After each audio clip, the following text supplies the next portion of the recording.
Hi everyone, thanks for watching. I'm Louise from The Dusty Jacket. According to the Cambridge Dictionary, girl power is the idea that women and girls should be confident, make decisions, and achieve things independently of men, or the social and political movement that is based on this idea.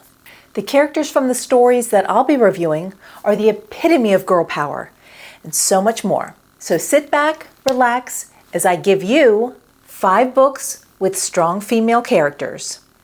Let's get started.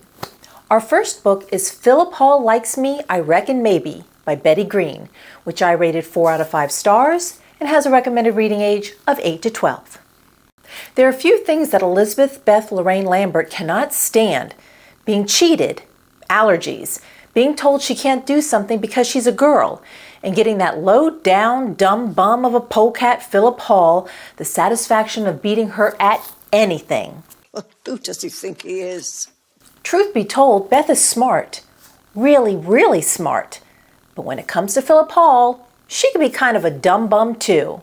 But Philip is the cutest boy at J.T. Williams School, and with that dimpled smile, does it really hurt if Beth lets him win at a few things every now and then? What's the harm? I'm drawn to books that feature plucky female protagonists who have a mind of their own and who will not yield to societal norms or expectations. Beth is one such girl who not only stands up to turkey thieves and an unscrupulous store owner, but also to her own insecurities that tell her that she has to be inferior in order to gain and keep a friendship. You are so much better than that. Fortunately, she understands that the long-term rewards that come with being yourself greatly outweigh the temporary benefits of being around someone who's not even seeing the real you, but a lesser compromised version of you. And this allows Beth to eventually become the kind of young lady she was meant to be. Book number 2 is The Evolution of Calpurnia Tate by Jacqueline Kelly, which I rated 4 out of 5 stars and has a recommended reading age of 9 to 12. Calpurnia Tate is 11 years old and having quite the summer. It's 1899 in Fentress, Texas, and the only thing she wants to do is stay cool. It's so hot. Why is it so hot? But her priorities soon change when her brother Harry gives her a small red notebook and tells her she can use it to record her daily observations. Calpurnia loves to watch things, and after she watches things, she has lots of questions. One of those questions brings her to her grandfather, who presents her with a copy of Darwin's The Origin of Species. This singular gesture not only marks the beginning of their relationship, but it also sets Calpurnia's life in a direction that's very different from the one her mother has planned for her. I kind of pictured this going a different direction. Calpurnia is a girl ahead of her time who dismisses the notion that women can only be teachers, nurses, or wives, and eagerly trades her knitting needles for a microscope and her cookbook for a science book. She's a strong and feisty character who angers, disappoints, and surprises. Through it all, she never loses her sense of self or what is most important to her. You go, girl. Book number 3 is Dovey Coe by Frances O'Rourke Dowell, which I rated 5 out of 5 stars and has a recommended reading age of 9 to 12. The youngest of the 3 Coe children, 12-year-old Dovey, would just as soon carry around a pocket knife than a pocketbook. She isn't a skilled tracker like her brother Amos, and she certainly isn't pretty and charming like her sister Caroline. But Dovey is loyal and honest and has a mind of her own. What's the matter with that? You never have to guess what Dovey's thinking because she'll tell you exactly what's on her mind, whether you want to hear it or not. This often causes a stir, as is the case with Parnell Caraway, the son of the richest family in town. He got whatever he wanted, and currently he wants Caroline. Dovey is certainly not going to let the likes of Parnell Caraway tear her family apart, but would she resort to murder to keep her family together? That's out of the question.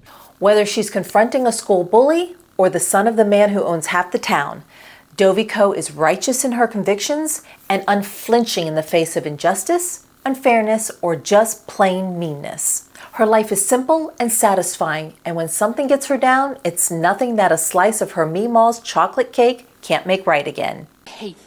Chocolate cake. I love the lessons Dow lays out in her book. Love who you are, stand up for what is right, defend the weak, and find joy in life's smallest pleasures.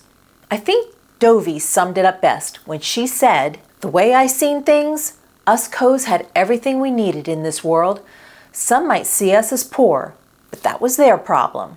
If that's not girl power, then I don't know what is.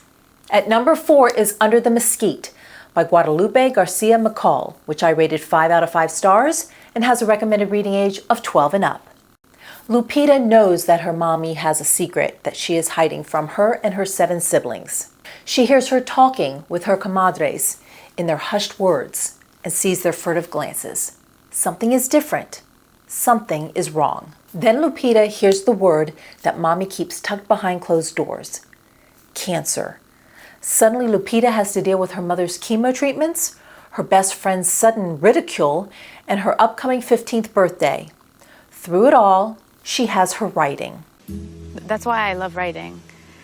When she writes, Lupita is able to block out the world and find solace as she pours out her feelings under the sanctuary of her family's mesquite tree. Written entirely in free verse, McCall manages to provide an enormous amount of depth, detail, and emotion by using just a few words, proving that less is indeed more. I think you've pretty much said it all. I enjoyed seeing Lupita go between her homeland of Mexico and her current home in the United States. And McCall's use of Spanish throughout the book gives the story a richness that allows us to totally immerse ourselves in Lupita's culture and world. These two halves of her life are very different, but somehow fit seamlessly to give us a whole girl who is headstrong, caring, and mature beyond her years. Last is a book for adults, Snowflower and the Secret Fan by Lisa C., an historical fiction, which I rated 5 out of 5 stars. Lily Yee's matchmaker took one look at her and knew she was special. Now this one is really special. In fact, Lily was so special that she was given a lao tongue, or an old same, instead of the traditional sworn sister that most girls receive. At the age of 7, Lily is matched with a girl from the highly regarded Liu clan, whose name is Snowflower. For the next 20 years, their friendship would endure arranged marriages, childbearing, disease, and death, all of which they write to each other in a secret women's language on the folds of a fan. Keep it secret. C gives us an unforgettable glimpse into Chinese culture in the lives of women in the early part of the 19th century. We read how women are kept separated and isolated from outside life and spend their days cooking, sewing, and praying for sons, their only measure of worth. C also describes the cruel and painful practice of foot binding, which begins with girls at age 6. The suffering these young girls endure is truly horrific, and through C's masterful storytelling, we find ourselves experience their pain and agony alongside them. It's totally barbaric. Snowflower and the Secret Fan is a beautifully told story of devotion, sacrifice, regret, love, and forgiveness. Lily and Snowflower are strong, intelligent, and fearless women willing to break long-honored cultural barriers in order to remain together. Well, that's it. We'll include a link to our Goodreads page in the comments section if you want to read the full review of any of these books. And if you enjoyed this video, please click on the like and subscribe buttons and make sure to hit the bell so that you're notified when new videos become available. As always, thanks for watching, and I look forward to bringing back some old titles so that you can make new memories, because any time is a good time to dust off a new favorite. Keep reading!